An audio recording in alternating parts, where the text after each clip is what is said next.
গরমে যখন এক ফোঁটা শান্তির জন্য মনটা হাঁসফাঁস করে, তখন শহরের ব্যস্ততা ছেড়ে মন শুধু একটাই কথা বলে, চলো পাহাড়ে যাই। যেখানে সকাল শুরু হয় মেঘের ছোঁয়ায়, ঠান্ডা হাওয়া এসে ক্লান্ত মনটাকে ছুঁয়ে দেয়, যেখানে পাহাড়ি রাস্তার প্রতিটা বাঁক যেন নতুন কোনো গল্প বলে। এই গরমে একটু স্বস্তি, একটু শান্তি আর একরাশ ভালো লাগার খোঁজে আজ আমরা বেরিয়ে পড়েছি পাহাড়ের উদ্দেশ্যে। মেঘ, পাহাড়, ঝর্ণা আর প্রকৃতির অপার সৌন্দর্যের মাঝে হারিয়ে যেতে, কিছু সুন্দর মুহূর্ত ক্যামেরাবন্দি করতে আর সেই অভিজ্ঞতা আপনাদের সাথে ভাগ করে নিতে। এই ভিডিওটা শেষ পর্যন্ত দেখুন, কারণ আজকের এই যাত্রায় থাকছে পাহাড়ের সৌন্দর্য, অজানা কিছু মুহূর্ত আর একরাশ ঠান্ডা হাওয়ার অনুভূতি। তাহলে চলুন শুরু করা যাক আজকের পাহাড় ভ্রমণ। প্রথমেই আমরা পৌঁছে গেছি আমাদের হোম স্টেশন নবদ্বীপ ধাম। এখান থেকে আজকে আমাদের ট্রেন হলো 15959 কামরূপ এক্সপ্রেস। এছাড়া শিয়ালদা অথবা হাওড়া থেকে আপনারা আরও অনেক ট্রেন পেয়ে যাবেন নিউ জলপাইগুড়ি যাওয়ার জন্য, যার ভাড়া পড়বে স্লিপারে 345 থেকে 375 টাকা, আর এসির ভাড়া পড়বে 935 থেকে 2230 পর্যন্ত ক্লাস অনুযায়ী। পুরো একটা ঘন্টা এনজিপি স্টেশনে মেঘ ভাঙা বৃষ্টিতে অপেক্ষা করার পর এখন আমরা বেরিয়ে যাচ্ছি হচ্ছে এনজিপি স্টেশন থেকে বাইরে। আর আজকে আমরা যাব হচ্ছে অফবিট কালিম্পংয়ে। 2992 tata Sumo. এই বৃষ্টির জন্য কিন্তু বেশ ভালো ভিড় জমে গেছে, আর জলও কিন্তু জমে গেছে বেশ এনজিপি স্টেশনের এই পার্কিং এরিয়াতে। এনজিপি স্টেশনটা পার করে গাড়ি যখন সেবক রোডের এই রাস্তাটাতে ওঠে না, মনটা এমনিতেই ভালো হয়ে যায়।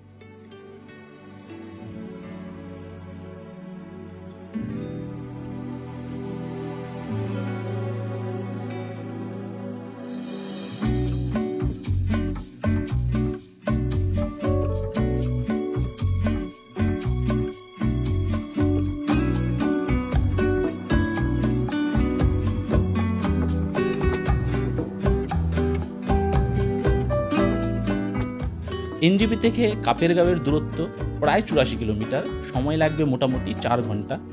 আর যদি গাড়ি ভাড়ার কথা বলি, ছোট গাড়ি ভাড়া নিলে আপনারা 2500 থেকে 3000 টাকার মধ্যে ভাড়া পেয়ে যাবেন, আর বড় গাড়ি ভাড়া নিলে 4000 টাকার মতো পড়বে। চাইলে আপনারা বাসে করে কালিম্পং আসতে পারেন, তারপর ওখান থেকে একটা গাড়ি রিজার্ভ করে যেতে পারেন আপনাদের বুক করা হোমস্টেতে। আমি গাড়ি ভাড়া করেছিলাম ভয়েস ট্যুরিজম থেকে। এরা পুরো প্যান ইন্ডিয়া জুড়ে গাড়ি সার্ভিস দিয়ে থাকে। হিমাচল, সিকিম, দার্জিলিং, কালিম্পং সমস্ত জায়গাতেই এদের গাড়ি রয়েছে। আপনারা চাইলে এদের সঙ্গে যোগাযোগ করতে পারেন, নাম্বার আমি স্ক্রিনে দিয়ে রাখলাম। এদের কাছে আপনারা বিশ্বস্ত এবং দক্ষ ড্রাইভার পাবেন, এবং এরা কিন্তু আপনাকে গাড়ি দেওয়ার পরেও আপনার সঙ্গে কন্টিনিউ যোগাযোগ রেখে যাবে যে ঠিকঠাক মতো সার্ভিস পাচ্ছেন কিনা। এই মুহূর্তে এখন আমি দাঁড়িয়ে রয়েছি বাগরাকোটের যে লুপ ব্রিজটা রয়েছে, সেই লুপ ব্রিজ, এই যে পিছনে দেখতে পাচ্ছেন আপনারা বাগরাকোটের লুপ ব্রিজটা। এখান থেকে কিন্তু দুর্দান্ত একটা ভিউ দেখতে পাওয়া যাচ্ছে। এই যে একটা যদি আমি ক্যামেরাটা ঘোরাই, এদিকে কিন্তু সামনে পুরো একটা ভ্যালিটাকে, সমতল ভ্যালি রয়েছে, সেটাকে দেখতে পাওয়া যাচ্ছে। সামনে হচ্ছে তিস্তা নদী, আকাশে হালকা হালকা মেঘ রয়েছে। দুর্দান্ত একটা ভিউ কিন্তু এখান থেকে আমরা দেখতে পাচ্ছি। দারুণ লাগছে, দারুণ।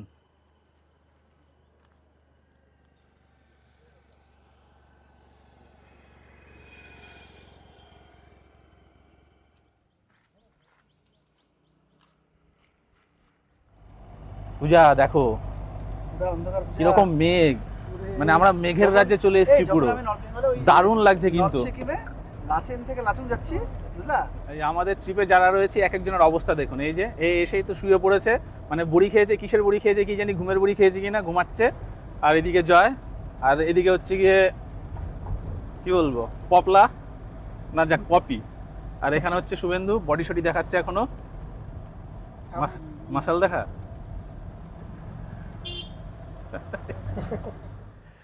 এই মুহূর্তে আমরা এখন এসে দাঁড়িয়েছি লোলেগাঁও যে ইকো পার্কটা রয়েছে, সেই লোলেগাঁও ইকো পার্কের সামনে। আমাদের হোমস্টে এখান থেকে আর মাত্র 1 কিলোমিটার। তো এটা হচ্ছে লোলেগাঁও ইকো পার্ক। এখানে টিকিট করে ঢুকতে হয়, পার পার্সন টিকিট হচ্ছে 20 টাকা করে। আমরা এখন আর এই লোলেগাঁও ইকো পার্কে ঢুকবো না, আমরা এখান থেকে সোজা আমাদের হোমস্টেতেই চলে যাব। কারণ কালকে যেহেতু আমরা এখানটায় থাকবো, 2 দিন রয়েছি কাফেরগাঁওতে, তো আমরা সাইট সিনটা কালকেই করব, তখন আমরা এই লোলেগাঁও ইকো পার্কটা ঘুরে দেখব। আচ্ছা, এগুলো কি ধুতরা? এত বড় বড় ধুতরা?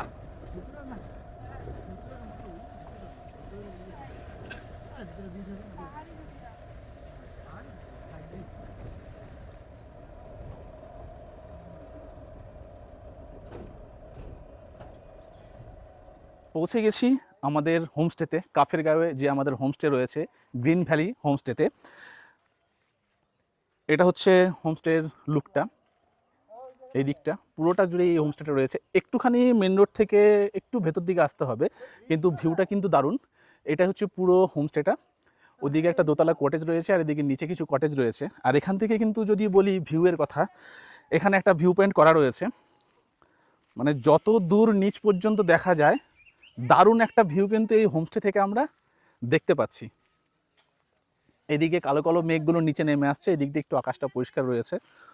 পুরো ভ্যালিটা এই সামনে একদম পুরো মেঘে ঢাকা রয়েছে বলে এখন কিছু দেখা যাচ্ছে না, কিন্তু আকাশটা একটু পরিষ্কার হয়ে গেলে এখান থেকে কিন্তু দারুণ ভিউ পাওয়া যাবে। गिरेगा भी कुछ नहीं होगा यहाँ से। তো এই মুহূর্তে আমরা লাগেজপত্র সমস্ত কিছু নামিয়ে আমাদের যে কটেজটা দিয়েছে সেই কটেজটা আপনাদেরকে একটুখানি দেখাবো। রুমগুলো এখানে কীরকম কী রয়েছে সমস্ত কিছুই আপনাদেরকে দেখাতে থাক। গ্রিন ভ্যালি হোমস্টেতে আমরা যে কটেজটা পেয়েছি, এটা তো পুরো গ্রিন ভ্যালি হোমস্টেটা রয়েছে। এখানে আমাদের যে কটেজটা রয়েছে এই 1 নম্বর কটেজটা আমরা পেয়েছি। তো এই 1 নম্বর কটেজের প্রায় সবকটা কটেজই এক, রুমগুলো এক, প্রত্যেকটা কটেজে 2টো করে রুম রয়েছে। এটা আমাদের 1 নম্বর কটেজ। এদিকে সব কটেজগুলো রয়েছে 2টো করে প্রত্যেকটাতে রুম রয়েছে। আমরা যে কটেজটাতে রয়েছি অর্থাৎ যে 1 নম্বর কটেজ, এই কটেজটা যে রুম রয়েছে সেগুলো আপনাদেরকে একটুখানি দেখাই। এখানে রয়েছে 2 নম্বর রুম আর এখানে রয়েছে 1 নম্বর রুম। রুমের ভেতরে যদি ঢুকি তাহলে এদিকে একটা সিঙ্গেল বেড রয়েছে আর এখানে একটা ডাবল বেড রয়েছে, মানে এখানে 2 জন আর এখানে 1 জন, মোট 3 জন এই রুমে থাকতে পারবে। আর রুমটা পুরো উডেন ফার্নিশ করা রয়েছে। এদিকে একটা জানালা রয়েছে আর এদিকে একটা জানলা রয়েছে। এই জানলা থেকে কিন্তু রুম থেকে এই জানলা দিয়ে কিন্তু দুর্দান্ত একটা ভিউ এদিকে দেখতে পাওয়া যায়। আর এখানে রয়েছে ওয়াশরুমটা। ওয়াশরুম যদি বলি, ওয়াশরুমের মধ্যে এদিকে গিজার তো অবশ্যই রয়েছে, এখানে ওয়েস্টার্ন কোমোড রয়েছে, শাওয়ার রয়েছে, এখানে তো বেসিন তো রয়েছেই, বালতি মগ সমস্ত কিছুই রয়েছে, বেশ পরিষ্কার পরিচ্ছন্ন রয়েছে, নিট অ্যান্ড ক্লিন রুম রয়েছে। আর যা যা অ্যামিনিটিস থাকা দরকার মোটামুটি রয়েছে। আর এখানে রয়েছে 2 নম্বর রুম। এই রুমটা যদি বলি এটাও সেম, এখানে একটা সিঙ্গেল বেড আর এখানে হচ্ছে একটা ডাবল বেড। এদিকেও কিন্তু এদিকে একটা জানালা রয়েছে, এদিকেও একটা জানালা রয়েছে। এই জানলা দিয়েও কিন্তু একটা দারুণ ভিউ দেখতে পাওয়া যায়। আর এদিকে রয়েছে টয়লেট, এখানে বেসিন রয়েছে, এখানে ওয়েস্টার্ন কোমোড রয়েছে, গিজার তো অবশ্যই রয়েছে, বালতি মগ সমস্ত কিছুই রয়েছে। এই হলো রুমের অ্যামিনিটিস। এই রুমটাও কিন্তু পুরোটা উডেন ফার্নিশ। এটা তো পুরো কটেজটা রয়েছে এদিকে, এদিকে তো সব কটেজগুলো রয়েছে। আর এখানে কিন্তু যে কটেজটা রয়েছে এটা দোতলা। এটার উপরে একটুখানি উঠে সামনের ভিউটা একটুখানি দেখি।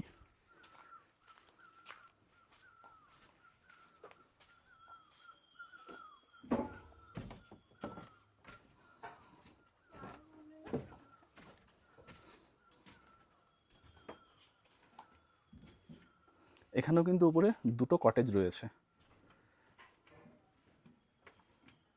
মানে 2টো রুম রয়েছে। আর এই উপরের ব্যালকনি থেকে এত সুন্দর একটা ভিউ, মানে এই হোমস্টেটার ভিউ দেখতে পাওয়া যাচ্ছে। এদিকে একটা কটেজ, এখানে একটা কটেজ, ওইখানে আমরা ওই কটেজটাতে রয়েছি, সামনে 1 নম্বর কটেজ। আর সামনে সুন্দর এত সুন্দর একটা ফুলের বাগান। আর এদিকে কিন্তু গাড়ি পার্কিং করার জায়গা রয়েছে। আর এই সাইডে রয়েছে কিচেনটা। দুর্দান্ত একটা ভিউ কিন্তু এখান থেকে দেখতে পাচ্ছি। আর ওখানে কিন্তু এই যে সামনে একটা ওয়াচ টাওয়ার বা ভিউ পয়েন্টের মতো করেছে। আকাশ পরিষ্কার থাকলে এখান থেকে কিন্তু দারুণ কাঞ্চনজঙ্ঘার একটা ভিউ দেখতে পাওয়া যায়। যদি আকাশ পরিষ্কার থাকে অবশ্যই আপনাদেরকে দেখাবো। আর প্রত্যেকটা রুমই কিন্তু ভিউ রুম রয়েছে এখানে। আর হোমস্টেটা এমন জায়গায় রয়েছে, মানে পুরো চারিদিকে একদম পিন ড্রপ সাইলেন্স রয়েছে, দারুণ একটা অ্যাটমসফিয়ার। এদিকে কিন্তু প্রচুর ফুলের গাছ রয়েছে, রংবাহারি সব ফুল কিন্তু এখানে রয়েছে। এই যে এটা হচ্ছে গোলাপ ফুল, বড় বড় বেশ গোলাপ ফুল ফুটেছে। পাহাড়ে আসলে কিন্তু এরকম প্রচুর রংবাহারি ফুল দেখতে পাওয়া যায়, আর দেখতেও বেশ ভালো লাগে। কোনো হোমস্টের মধ্যে যদি এরকম সুন্দর সুন্দর ফুলের গাছ থাকে না, দারুণ লাগে দেখতে। আর কালারগুলো কি এক একটা দুর্দান্ত দুর্দান্ত কালারের সব ফুল।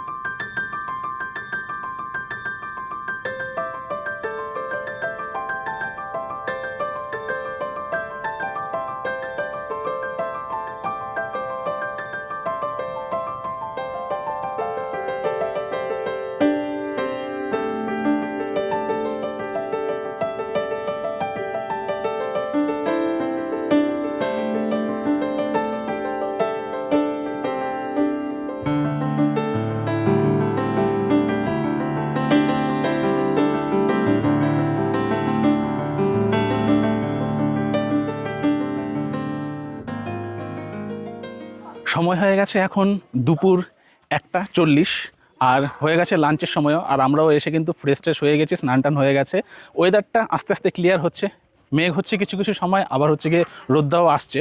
তো এখন লাঞ্চের জন্য আমাদের ডাক পড়েছে, তো আমরা এখন লাঞ্চ টেবিলে যাব।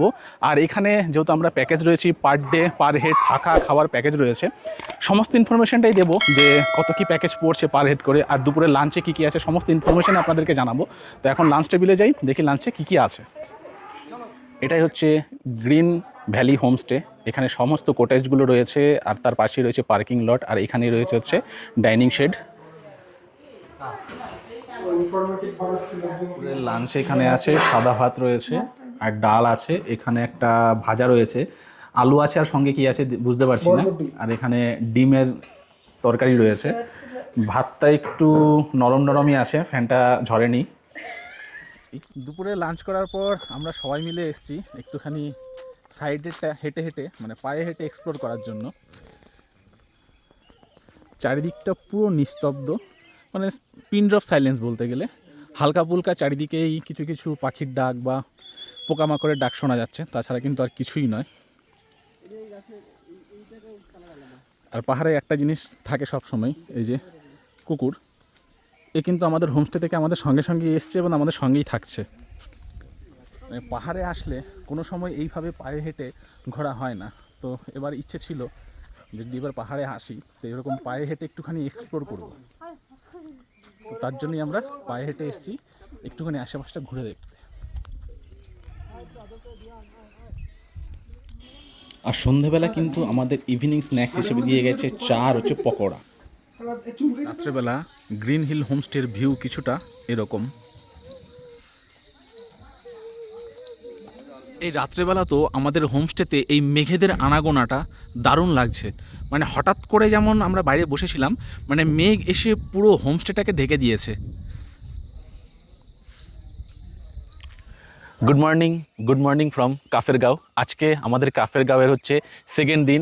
এই মুহূর্তে আমি দাঁড়িয়ে রয়েছি আমাদের যে হোমস্টেটা রয়েছে, এই যে হোমস্টে, আর হোমস্টের সামনেই একটা ভিউ পয়েন্ট করা রয়েছে। আমি এখন সেখানে দাঁড়িয়ে রয়েছি, আর সামনে কিছুটা এরকম ভিউ এখন দেখা যাচ্ছে। এই সাইডটা হালকা হালকা নীল সাদা মেঘ রয়েছে, এই দিকটাতে মেঘ কালো রয়েছে, সূর্যটা হালকা হালকা এদিকে দেখা যাচ্ছে, আর এই সাইডটা তো কালো মেঘ। আর এই দিক থেকে কিন্তু কাঞ্চনজঙ্ঘাটা দেখা যায়, কিন্তু মেঘ থাকার কারণে কিন্তু কাঞ্চনজঙ্ঘা দেখা যাচ্ছে না। আর এই হোমস্টেটার বেস্ট একটা ব্যাপার হচ্ছে এই হোমস্টে থেকে না সামনে আর কিন্তু কিচ্ছু নেই, পুরো রেঞ্জ একদম ফাঁকা। আর এখান থেকে দুর্দান্ত একটা কাঞ্চনজঙ্ঘার ভিউ পাওয়া যায় যদি পরিষ্কার আকাশ থাকে। মোটামুটি অক্টোবর নভেম্বর মাসে তো এখানে দারুণ কাঞ্চনজঙ্ঘার ভিউ দেখতে পাওয়া যায়। এখন মে মাস, আর বর্ষা খুব তাড়াতাড়ি এবার হচ্ছে, আর প্রচুর মেঘ জমে রয়েছে বলে এখন কাঞ্চনজঙ্ঘা দেখতে পাওয়া যাচ্ছে না। তো যদি বেলাটা একটু বাড়ে আশা করি হয়তো দেখতে পেতে পারি। আর দেহ আর এই কাফেরগাঁওয়ে আজকে আমরা যে সেকেন্ড দিন এখানে রয়েছি, এখানে কিন্তু যা যা সাইট সিন রয়েছে কাফেরগাঁওতে, সেই সমস্ত সাইট সিনগুলোই আপনাদেরকে ঘুরে দেখাবো। আর এই যে হোমস্টেটাতে, আর এই যে আমরা গ্রিন ভ্যালি হোমস্টেতে রয়েছি, এখানে থাকা খাওয়ার খরচ নিয়ে মাথা পিছু এক একজনের খরচ হচ্ছে 1300 টাকা, যেখানে 4 টাইম ফুড পাবেন আর থাকার ব্যবস্থা রয়েছে। আর আপনারা যদি গাড়ি নিয়ে আসেন তাহলে গাড়ি রাখার জায়গা তো এখানে সামনে রয়েছেই। সময় ঘড়ি বলছে সকাল এখন 8টা, আর কাফেরগাঁওয়ে আমাদের হোমস্টেতে এখন কিন্তু রোদ ঝলমলে একটা ওয়েদার রয়েছে। এদিকে পুরো নীল আকাশ রয়েছে, কিন্তু যে দিকটাতে কাঞ্চনজঙ্ঘাটা দেখা যায়, মানে এই দিকটাতে, এখানে কিন্তু আকাশ এখনও পরিষ্কার হয়নি, মেঘ জমাট বেঁধে রয়েছে। আর রোদ উঠলে কিন্তু হোমস্টেটাকে খুব সুন্দর লাগে দেখতে। সকালে ব্রেকফাস্টে আছে এখানে ঘুগনি আর হচ্ছে লুচি, এই একটা অপশানই কিন্তু রয়েছে। সময় ঘড়ি বলছে এখন 9:48, আর এই মুহূর্তে আমরা ফ্রেশ ট্রেশ হয়ে ব্রেকফাস্ট করে নিয়েছি। আর এখন বর্তমানে রয়েছে হচ্ছে কাফেরগাঁওয়ের যে আমাদের হোমস্টে রয়েছে, সেই হোমস্টেতে। আকাশ কিন্তু হালকা হালকা পরিষ্কার রয়েছে, কিন্তু কাঞ্চনজঙ্ঘার দেখা এখনও পাইনি। আর সকালের ব্রেকফাস্টে তো আমাদের ছিল হচ্ছে গিয়ে লুচি আর ঘুগনি ছিল। আর আমরা এখানে রয়েছি হচ্ছে প্যাকেজে। এখানে প্যাকেজে পার ডে পার হেড 4 বেলার থাকা খাওয়া নিয়ে ট্যারিফ হচ্ছে গিয়ে 1300 টাকা করে। তবে কিছু বেসিক জিনিস এখানে মিসিং রয়েছে বা এদের সার্ভিসের কিছু খামতি রয়েছে, তা সেটা আমাকে খুব ডিসঅ্যাপয়েন্ট করেছে। এই হোমস্টে থেকে ভিউ দুর্দান্ত সেটা বলতে পারি। এই যে পিছনে হোমস্টে রয়েছে আর সামনেই কিন্তু এরকম একটা ভিউ আমরা দেখতে পাই। যদি আকাশ পরিষ্কার থাকে তো এখান থেকে সম্পূর্ণ মোটামুটি বলতে গেলে কালিম্পং শহর, দার্জিলিং প্লাস সিকিমের কিছুটা শহর দেখা যায়। এদিকে সামনে সুন্দর ভ্যালিটাকে দেখতে পাওয়া যাচ্ছে, মানে ভ্যালি নয়, পাহাড়গুলোকে দেখতে পাওয়া যাচ্ছে, ঘরবাড়িগুলো রয়েছে, হালকা হালকা মেঘ রয়েছে, আর এই দিকটাতে কাঞ্চনজঙ্ঘা দেখা যায়, কিন্তু এদিকে মেঘ ক্লিয়ার হয়নি। তো যেটা বলার যে বিষয়টা আমি বলছিলাম যে কিছু জিনিস এখানে আমাকে ডিসঅ্যাপয়েন্ট করেছে, সেটা হচ্ছে গিয়ে আমরা এই হোমস্টের 1 নাম্বার কটেজে রয়েছি, যেখানে 2টো রুম রয়েছে। আমরা 1 নাম্বার আর 2 নাম্বার রুমের মধ্যে রয়েছি। তো 1 নাম্বার আর 2 নাম্বার রুমের মধ্যে 1 নাম্বার রুমের যে ব্যাপারটা রয়েছে সেখানে হচ্ছে গিয়ে একটু প্রবলেম কি, ওর যে বেসিনটা রয়েছে সেই বেসিনের কলটা রয়েছে খারাপ। আর আমরা যে 2 নাম্বার রুমের মধ্যে রয়েছি সেই 2 নাম্বার রুমের যে কোমোড রয়েছে সেই কোমোডের ফ্লাশে প্রবলেম রয়েছে। তো আমরা বলেছি কিন্তু সেই প্রবলেমটা সলভ হয়নি। এদিকে আসো, তোমাকে ভিডিওতে নেব। আর আরেকটা ব্যাপার যেটা রয়েছে সেটা হচ্ছে গিয়ে এই হোমস্টেতে খাবার দাবারের কোয়ালিটি বিলো এভারেজ, টেস্ট নেই। তোমার কেমন লেগেছে খাবার? একদম ভালো না। আরও তো অন্যান্য হোমস্টেগুলো আছে, এটা তো কেমন লাগলো? ভালো না, টেস্ট তো নাই, ভালো আর লাগে না খাবার। আমরা তো অনেক হোমস্টেতে ঘুরেছি, এবার নেপালি খাবার দাবারের একটু স্বাদ অন্যরকম হয়, কিন্তু এইখানকার খাবার আমার একদমই পছন্দ হয়নি, মানে একদমই না। সময় হয়ে গেছে এখন সকাল 10:30। তো আমরা কাফেরগাঁও হোমস্টে থেকে আমরা সকালে ব্রেকফাস্ট করে আমরা বেরিয়ে পড়েছি হচ্ছে সাইট সিন করার জন্য। আর কাফেরগাঁওয়ে সাইট সিনের মধ্যে যেগুলো রয়েছে সেটা হচ্ছে গিয়ে এখানে লোলেগা ইকো পার্ক রয়েছে, জিরং ভিউ পয়েন্ট রয়েছে, দেন তারপরে হচ্ছে গিয়ে ডাবলিং ভিউ পয়েন্ট রয়েছে। আমি বলতে গেলেই তখন কাদাগুলো আসে। আর লাভা মনেস্ট্রি রয়েছে, এই সমস্ত কিছুগুলো রয়েছে। তো সমস্ত ভিউ পয়েন্টগুলোই বা সাইট সিনগুলো রয়েছে সেগুলো আমিও ঘুরে দেখবো, সঙ্গে আপনাদেরকেও ঘুরে দেখাবো।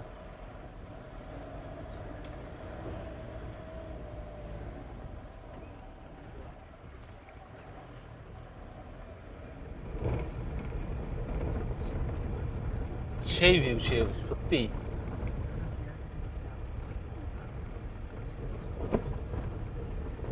এই ভিউটা বেস্ট এই কারণেই লাগে, এই যে মেঘগুলো আসে না সেই জন্যই। হ্যাঁ, এই মেঘটার জন্য এই ভিউটা বেশ ভালো লাগে।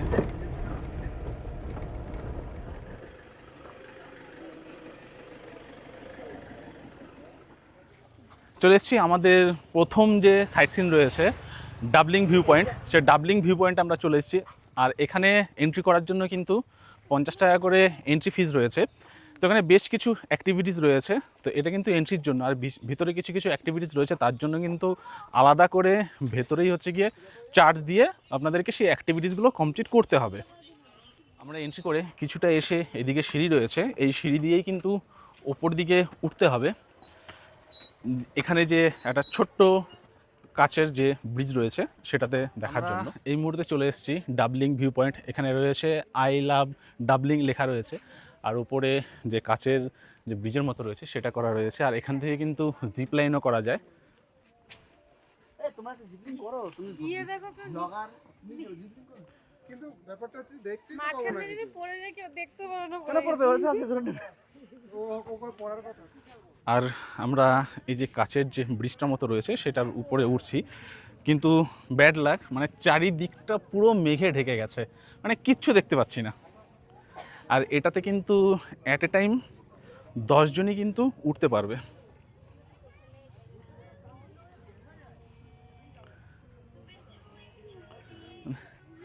চারিদিকটা পুরো মেঘে ঢাকা, মানে কিচ্ছু দেখা যাচ্ছে না।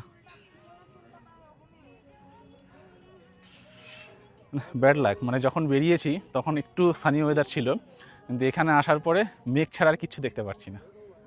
দেখুন কিচ্ছু নেই, সব মেঘে ঢাকা, মানে মেঘের ওপরে উঠে রয়েছি। আমরা ডাবলিং ভিউ পয়েন্টে যে কাচের যে শেডটা করা রয়েছে উপরে ব্রিজের মতো, তার উপরে রয়েছি। তার নিচ থেকে এই যে আই লাভ ডাবলিং লেখাটা দেখা যাচ্ছে। আর ভিউ যদি বলি কিচ্ছু ভিউ দেখা যাচ্ছে না, কারণ পুরো জায়গাটা মেঘে ঢেকে গেছে, কিচ্ছু দেখতে পাওয়া যাচ্ছে না। অ্যাকচুয়ালি আমরা মেঘের মাঝখানে আমরা এখন আটকে পড়েছি, এরকম মানে মাথার চুল পর্যন্ত মানে ভিজে যাচ্ছে মেঘের জন্য, এরকম অবস্থা। আপনারা ওখান থেকে এসে যে টিকিটটা কেটেছেন সেটা আবার এখানে দেখাতে হবে, দেখিয়ে এইখানে যে একটা মানে স্কাই ওয়াকের মতো রয়েছে সেটাতে আপনারা যেতে পারবেন। আর কিন্তু যদি এইখানে একটা জিপ লাইনের যে ব্রাঞ্চটা রয়েছে এইটাতে উঠতে গেলে কিন্তু তার জন্য আবার আলাদা টিকিট লাগবে।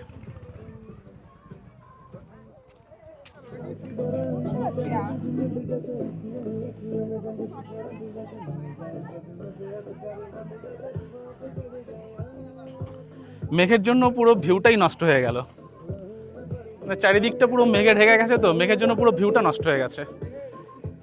ওয়েদার ক্লিয়ার থাকলে এখান থেকে দুর্দান্ত একটা ভিউ দেখতে পাওয়া যেত। এই ছোট্ট ক্যানোপি একটা, যেটা গ্লাস দিয়ে তৈরি,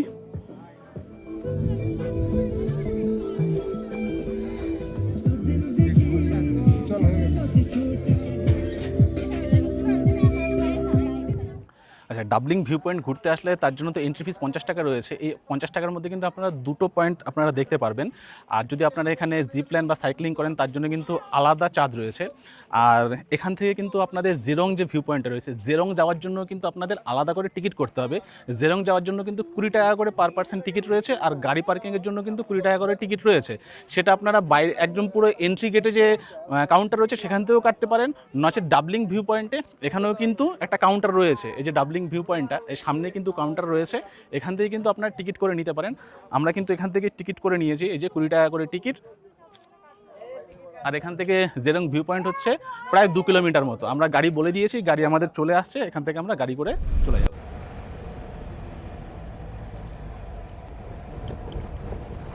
ডাবলিং ভিউ পয়েন্ট থেকে আমরা গাড়িতে করে মোটামুটি প্রায় 2 কিলোমিটার রাস্তা আসার পরে আমরা এসে পৌঁছেছি হচ্ছে জেরং ভিউ পয়েন্ট। গাড়ি আমাদেরকে এখানে নামিয়ে দিয়েছে, আর এখান থেকে আমাদেরকে কিছুটা হেঁটে নিচের দিকে যেতে হবে জেরং ভিউ পয়েন্ট যাবার জন্য। চারিদিকটা পুরো মেঘে ঢেকে গেছে, আমরা এখন জেরং ভিউ পয়েন্টে যাচ্ছি। মানে রাস্তাটা হয়তো লিটারালি কিছু দেখাই যাচ্ছে না, এরকম দুধারে গাছগাছালি রয়েছে কিছু। আর একটু বর্ষা হলে কিন্তু এখানে জোকের ভয় থাকতে পারে, তো একটু সাবধানে। চারিদিকটা পুরো মেঘে ঢাকা, আমরা একদম পুরো মেঘের রাজ্যে ঢুকে গেছি।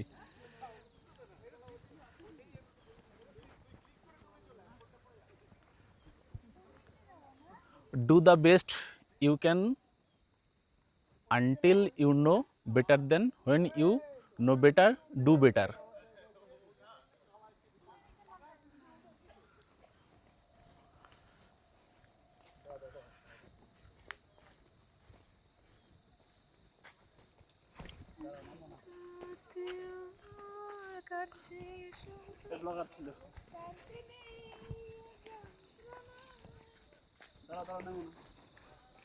ন্যাচারাল জেরং ইয়েলো রিয়ন।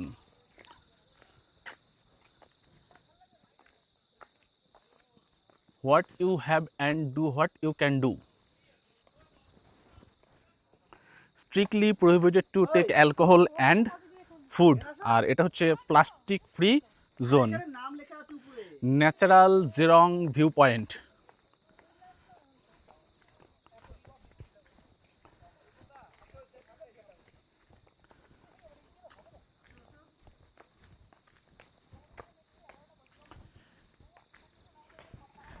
জায়গাটা দুর্দান্ত, কিন্তু মেঘের কারণে কোনো ভিউই এই মুহূর্তে আমরা দেখতে পাচ্ছি না। জায়গাটা দুর্দান্ত ছিল, এদিক দিয়ে কিছুটা এরকম সিঁড়ি বেয়ে বেয়ে নিচের দিকে নামতে হবে।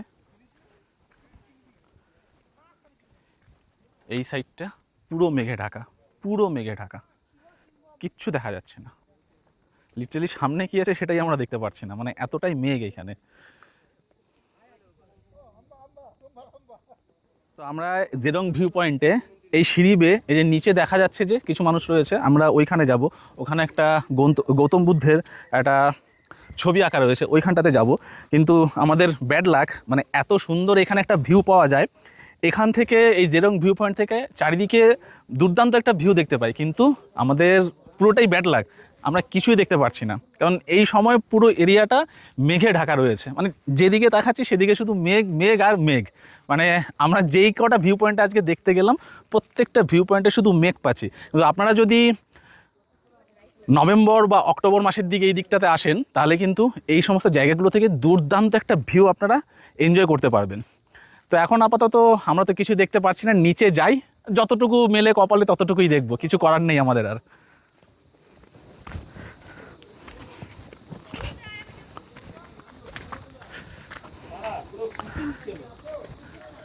তো জেরং ভিউ পয়েন্টে একদম একটুখানি রাস্তা রয়েছে যেটা গুহার মধ্যে দিয়ে যেতে হবে, মানে গুহা নয়, দুধারে পাথর কেটে একটা রাস্তা তৈরি করা হয়েছে, সেখান দিয়ে গিয়ে যে গৌতম বুদ্ধের একটা ছবি আঁকা রয়েছে আমরা সেইখানে যাব। কিন্তু তার আগে এখানে একটা লেখা রয়েছে be careful with your steps, do not run, go slowly. কেন সেটা একবার যাওয়ার রাস্তাটা দেখলে আপনারা বুঝতে পারবেন।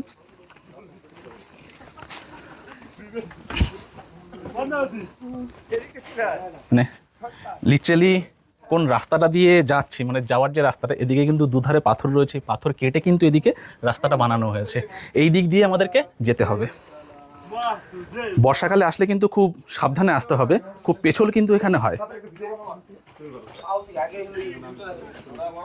এই রাস্তা দিয়ে এসে আপনারা যেটা দেখতে পান, যেখানে বুদ্ধের যে একটা ছবি আঁকা রয়েছে সেটা হচ্ছে এটা।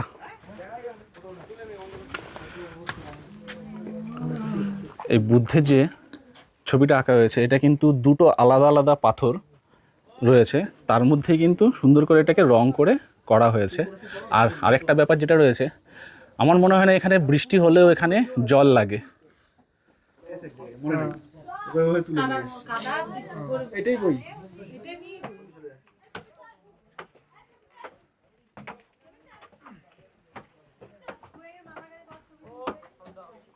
আচ্ছা, never give up your dreams no matter how painful and difficult your journey is. It's true. And whenever you go with all your heart.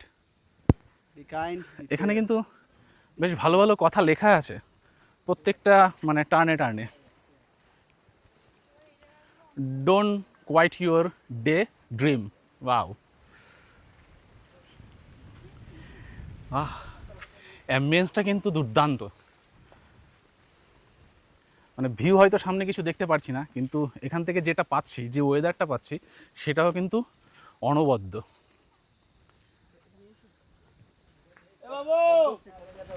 এখন আমরা কাফেরগাঁওয়ের যে লোকাল সাইট সিনটা রয়েছে সেই সাইট সিনের মধ্যে এখন আমরা যাচ্ছি হচ্ছে কাফেরগাঁও অর্থাৎ লোলেগাঁওয়ের কাছে একটা হ্যাঙ্গিং ব্রিজ রয়েছে, অনেক পুরনো একটা হ্যাঙ্গিং ব্রিজ, আমরা সেখানে যাচ্ছি এখন।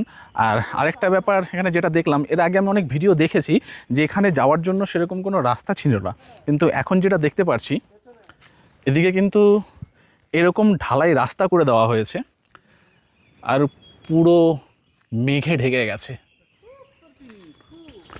আর এই ঢালাই রাস্তাটা হয়ে যাওয়াতে একটা জিনিস খুব ভালো হয়েছে, কারণ এই বর্ষাকালে খুব জোকের উৎপাত থাকে, তো সেই কারণে সেই জোকের থেকে মুক্তি পাওয়া যাবে এই ঢালাই রাস্তা হওয়ার কারণে। এইদিকে দাদা, এইদিকে।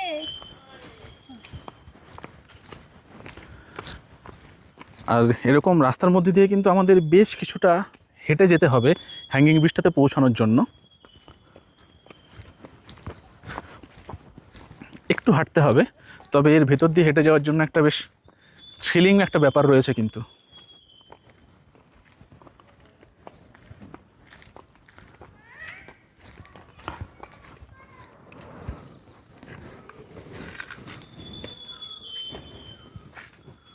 পুরো ফাঁকা, নিস্তব্ধ, একটা গা ছমছমে ব্যাপার রয়েছে, ভয়ের কোনো ব্যাপার নেই, দুর্দান্ত লাগবে। আপনারা এখানে আসুন, আমি বলবো অবশ্যই আসুন, একটু পায়ে হেঁটে আসতে হবে, আর একটা থ্রিলিং ব্যাপার তো রয়েছেই, দারুণ লাগছে।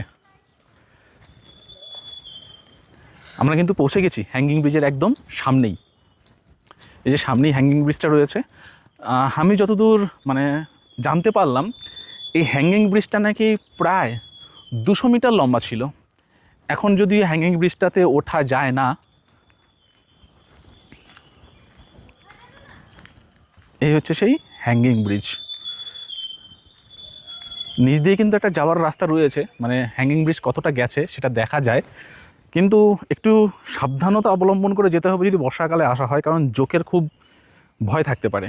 এই যে আমার উপরে রয়েছে হ্যাঙ্গিং ব্রিজটা, তার নিচ দিয়েই কিন্তু আমি যাচ্ছি।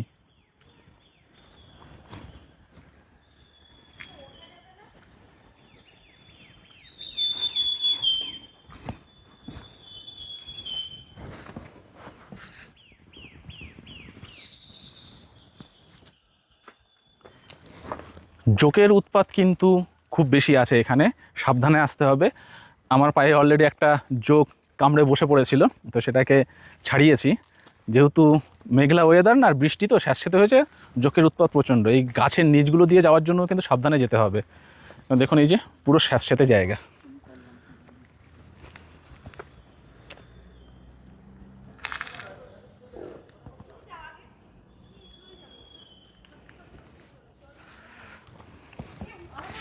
এই ব্রিজটা কিন্তু আজকের নয়, বহু পুরনো ব্রিজ, মোটামুটি প্রায় 100 বছরের কাছাকাছি তো হবেই, মানে আইডিয়া যা মনে হচ্ছে।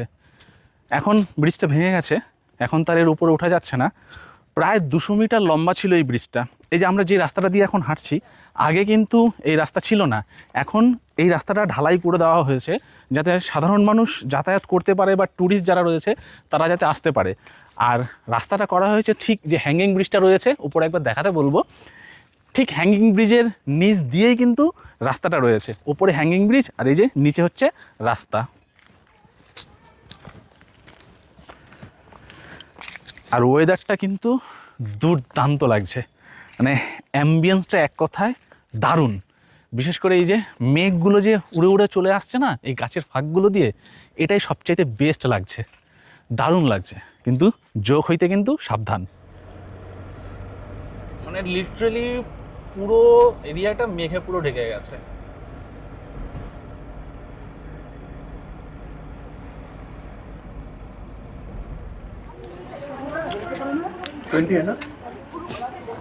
एक टिकट देना।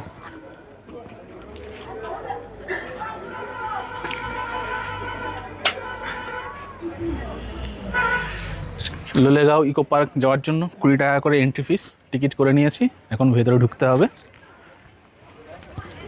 লোলেগাঁও ইকো পার্কে এন্ট্রি করে সামনেই লেখা রয়েছে আই লাভ লোলেগাঁও। আচ্ছা, লোলে কথার অর্থ কিন্তু হচ্ছে জোক। এখানে তো লেখা রয়েছে আই লাভ লোলেগাঁও। আর এদিকে বসার একটু জায়গা করা রয়েছে, এখানে একটা লাভ শেপ করা রয়েছে, সেখানে বসা যাবে। আর এদিক থেকেও কিন্তু সামনে একটা ভিউ দেখা যেত, কিন্তু এখন যেহেতু ওয়েদার একদমই মেঘলা, সে কারণে এখন আর কিছু তো দেখা যাবেই না। এই যে যেখানেই যাচ্ছি সেখানে ওয়েদার পুরো মেঘলা। আর এদিকে কিছু অ্যাক্টিভিটিস করার জন্য দোলনা টোলনা রয়েছে, সবাই এখানে দোল খাচ্ছে কিছু কিছু মানুষ, আর এইদিকে রিলসও বানাচ্ছে। আর এদিক দিয়ে হেঁটে যাওয়ার জন্য একটা রাস্তা রয়েছে, আমিও যাই দেখি এদিকে কি আছে। চারিদিকে শুধু মেঘেদের আনাগোনা, আর কিছুই না। ভিউ বলতে সব দিক দিয়ে কিন্তু এখন শুধু মেঘই দেখতে পাচ্ছি।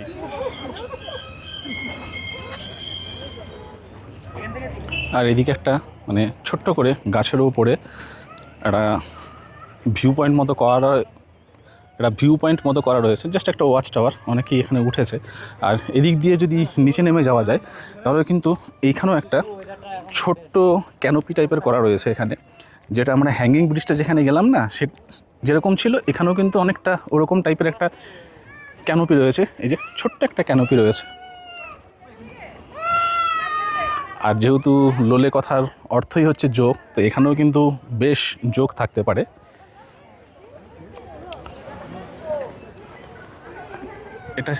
এটাই সেই ছোট্ট ক্যানোপিটা, কিন্তু এখন যেটা দেখা যাচ্ছে এই ক্যানোপি তো ওঠা বন্ধ করে দিয়েছে। আগে লেখা ছিল please only 2 people at a time, but এখন এখানে লেখা রয়েছে নো এন্ট্রি, মানে এর উপরেও এখন কেউ উঠতে পারবে না। সুউচ্চ পাইনের জঙ্গল এখানে, আর তার ফাঁক দিয়ে সব মেঘেদের আগমন।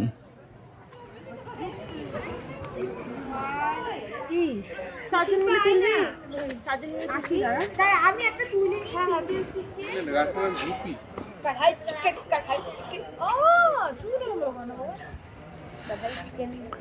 লোলেগা ইকো পার্কে ভিউ বলতে এই কিছু জিনিসই দেখার রয়েছে। আর ওই সাইডে একটা বুদ্ধ মূর্তি রয়েছে, আর ওখান থেকে কিন্তু কাঞ্চনজঙ্ঘা খুব সুন্দর দেখা যায়। কিন্তু যদিও এখন আকাশ পুরো মেঘলা, কাঞ্চনজঙ্ঘা দেখার তো এখন কোনো গল্পই নেই। তা এখন আমরা সেই বুদ্ধ মূর্তিটাকে একটুখানি দর্শন করে আসি। এই পুরো ট্রিপটাতে কিন্তু এখনও অবধি আমরা কাঞ্চনজঙ্ঘার দেখা একবারের জন্যও পেলাম না। আর কিছু করার নেই, যেহেতু আমরা এসেছি মে মাসে, কিন্তু মেঘেদের আনাগোনাটা বেশ ভালো লাগছে। পাহাড় অল ওয়েদার ভালো লাগে, মানে সমস্ত রকম ওয়েদারেই পাহাড়ের এক একটা সৌন্দর্য রয়েছে। কাঞ্চনজঙ্ঘা হয়তো দেখতে এসেছি, দেখতে পেলাম না, বাট কিন্তু যেটা দেখতে পাচ্ছি সেটাও কিন্তু বেশ ভালো। আর লোলেগাঁও ইকো পার্কে এদিকেই কিন্তু রয়েছে হচ্ছে গৌতম বুদ্ধর একটা স্ট্যাচু।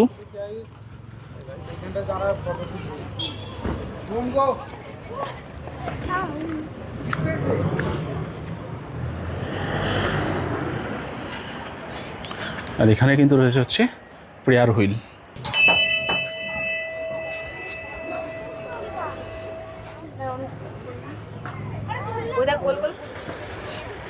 আসছে